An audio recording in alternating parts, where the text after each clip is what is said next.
I'm going to show my face in these rest of these videos because I'm trying to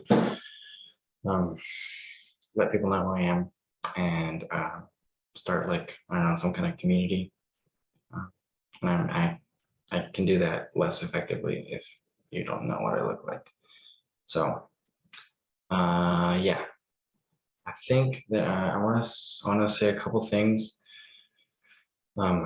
So I'm analyzing Neville's books. This channel is called The Inquirer, not Neville fan or some Neville thing, because I think that Neville's onto something with most of what he says, if not everything. But I have to test for myself to see if he's everything that he says is legit or not. And I will say that I do believe that your assumptions could affect your reality.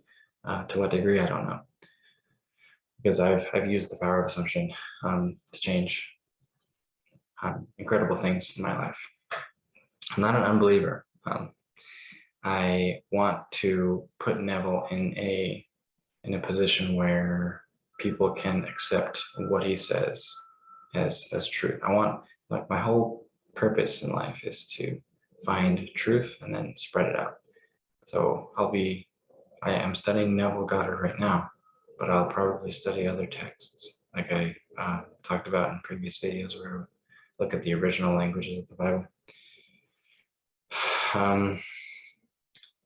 So I'm analyzing Neville and everything that he says for logistical errors and contradictions, as well as what he says that is not, that doesn't have any faults, because whatever message I plan to spread out through the world, it has to be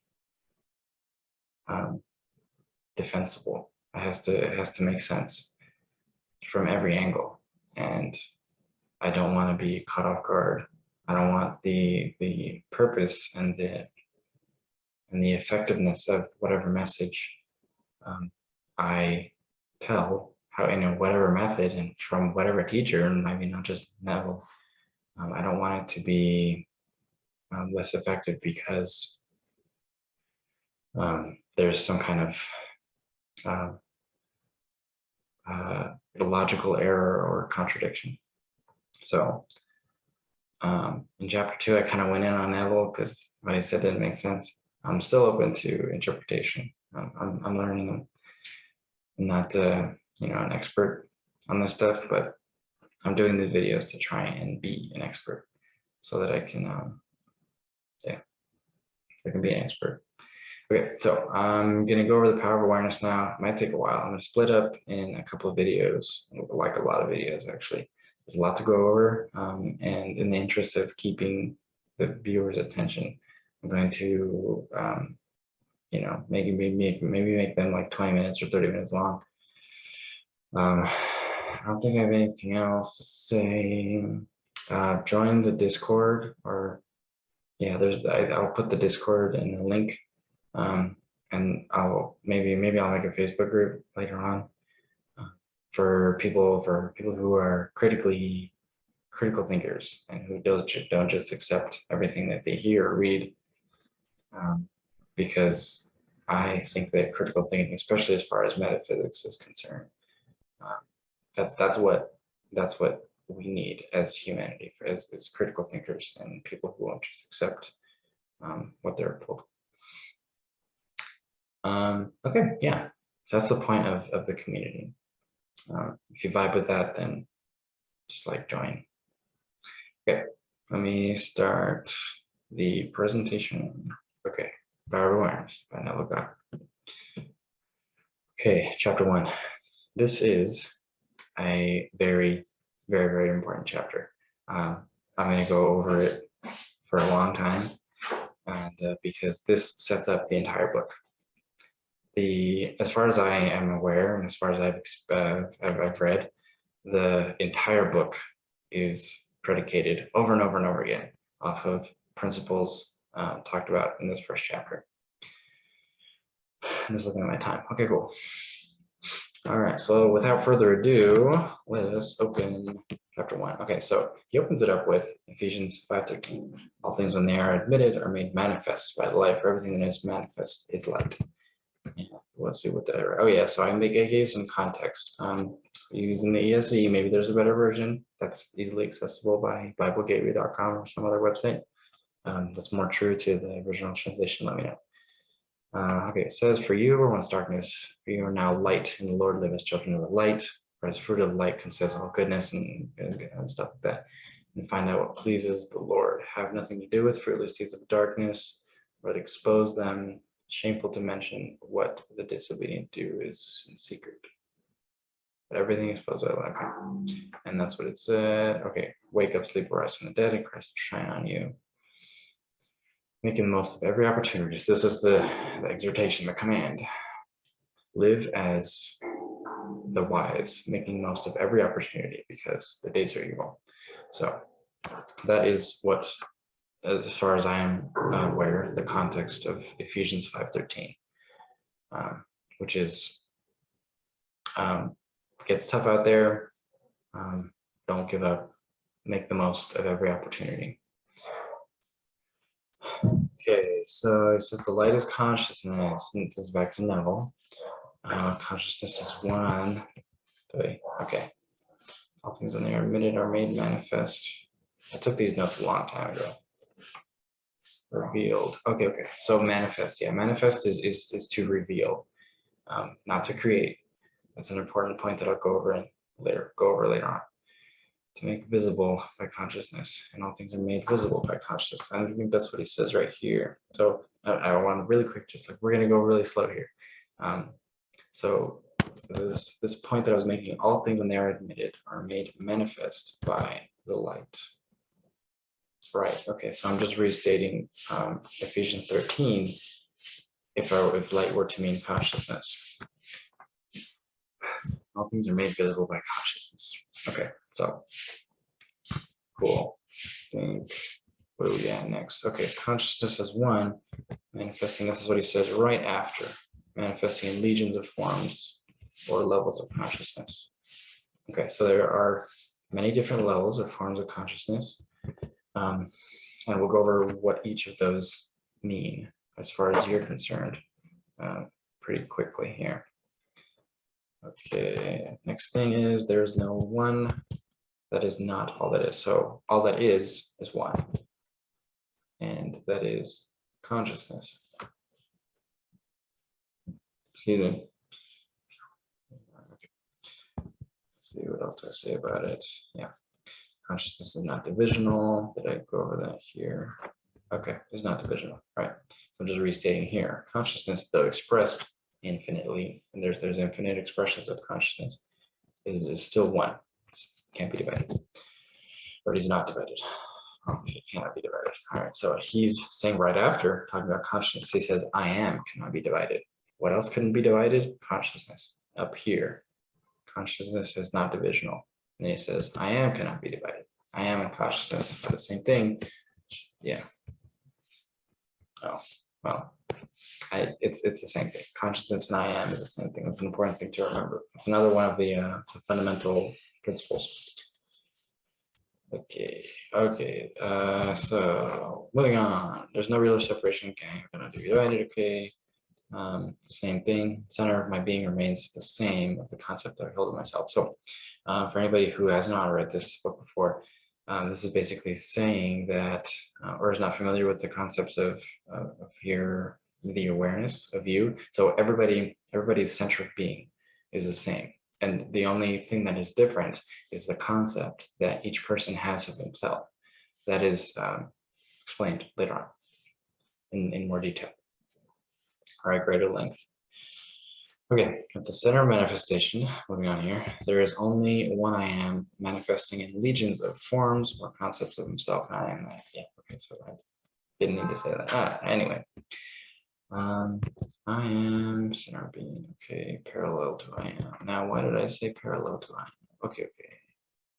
So it's the same thing. At the center of manifestation, there's one I am. Okay, so yeah. It's the same thing. Awareness, observer, I am. Observer, I mean, by observer, I mean that, because there's if you're familiar with Buddhist, I think, concepts where you are not your identity, like I am not my identity right now. There's the deeper awareness, especially if you read The Power of Now, I think. No, not The Power. Yeah, The Power of Now. Eckhart Tolle. I don't know, but he had an ego death, and because he realized that he was not his identity. There's awareness that is you. There's awareness of everything going on, but you are not. Like your body, you are not your identity. You're the awareness. So he's just saying that here. Okay, where are we at here? So our awareness is I am, self-definition of the absolute. Oh, okay, we're still going here.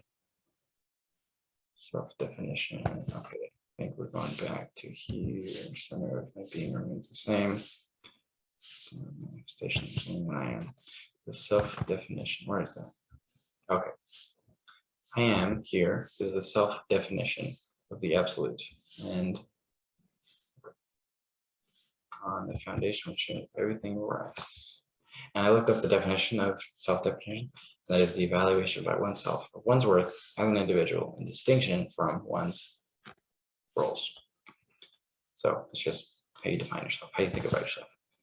So I am is it defines itself as, if you were to use the definition, defines itself as the absolute, or the foundation on which everything is built, on which everything rests. And it is the first cause substance. Okay, so it's the first cause substance, and that's like define all the definitions that Neville puts on I am is listed later on. So it's the first cause substance, self-definition of God. So consciousness is, if you're following, consciousness is I am, and I am is the first cause substance. It's the foundation on which everything rests. It's the self-definition of God. God is consciousness. God is the foundation on which everything rests. That's what Neville's saying here. Okay, I am, and God is defined, I think, at the very end of the book, or throughout the book as well. If you're confused on, okay, why is he saying God is everything now and conscious stuff, that's explained later on. Okay, I am hath sent me to you, and that I am. You still don't know that I am God. I am is a feeling of permanent awareness. Where are we? Center of consciousness. Okay, so he's restating the same thing. But before he was talking about the beggar and the thief, they all conceived themselves to be different people, but at the center of all of them, there is I am, or consciousness. Okay, and the awareness of being remains regardless of the degree of forgetfulness of who, where, and what I am. Okay, so the awareness remains. That's what I was talking about with the Buddhist and the Eckhart Tolle thing. Okay, I am. Got my time. Got 5 minutes left. Okay, I am is that which amid unnumbered forms is ever the same. He's restating the same thing. This happens a lot. It's a great discovery of cause reveals a good man is an arbiter of his own fate, concept of himself. This concept of himself is his reaction to life. We'll go into this later. Reactions to what surrounds you, or what happens to you. That is very, very important to keep in mind. Where am I here? It is I am's concept of self that determines the form of scenery, is his existence. Whatever, we'll just keep reading. Okay, in other words, if you're experiencing ill health, knowing the truth about cause. So over up here, I am is the first cause substance. So God is the first cause substance. God, consciousness is the first cause substance on which everything is built. So if you know that, then you can control your own fate. Once you learn how to master, I guess, your assumptions, which later. Stay tuned. Okay, so if you're experiencing ill health, knowing the truth about cause, you cannot attribute the illness to anything other than the arrangement of the basic cause substance, which is consciousness, or I am, or God. So it's the arrangement, because everything is, and well, sorry, consciousness is everything, and it's only the manifestation or the concepts that that consciousness has that will cause it to appear in different forms. Remember we talked about that up there. Or yeah, okay, so anything, okay, arrangement. Okay, yeah, he's talking about reactions here, and arrangement which is defined by your concept, I am unwell. Okay, and then he references Joel 3:10, which is basically to fake it till you make it, let the weak man say I'm strong. And then after the concept of self is changed, then the outer reality will also change. Okay, for by his assumption, the cause substance, I am, is rearranged. Okay, so by the assumption, so he's introducing right now how you can change consciousness or reality or God, is just by assuming, by assumption here. Okay, is rearranged and therefore must manifest that which his rearrangement affirms. Okay, so he's saying by assuming whatever, by assuming a thing, the cause substance is rearranged to conform to that assumption. How this actually happens, I don't think he goes into it, but he just says this is how it is. Okay, this principle governs every aspect of your life. Okay, yeah, because I mean it makes sense. This is kind of course, because if you were to believe that I am / consciousness / God is everything and on which everything is made, then I think he goes into it later, but all things are fruits of consciousness. And so, of course, it governs every part of your life, because it is everything anyway. All right. Oh, here we are. No, still not. Okay.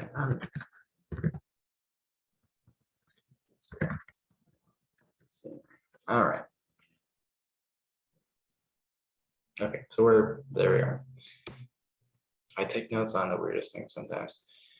Okay, I am as a reality to which whatever happens, we must turn for an explanation of the phenomena of life. If you were following along well enough to, and if I explain to myself well enough, then this should be easy to understand.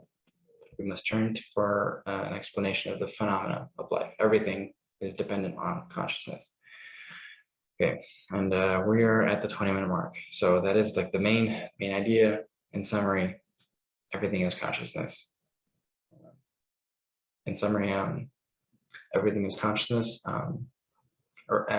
and consciousness is God, is the absolute on which everything rests. So and you can change how consciousness manifests, how it's revealed by changing your assumption. So first change your assumption, and we'll go into that. We have a whole book to go into that. First change your assumption, and then consciousness is rearranged to conform to that assumption. Okay, so yeah, for anybody watching, if you prefer long form videos, then let me know, because I see on my little analytics thing that you guys drop off after 5 minutes. So I'm keeping it short to have more people keep along, and let me know if this content is helpful or not, or how I can improve it. Okay, all right, we'll see you in the next video in a couple days. I think I'll schedule them in a few days. Okay.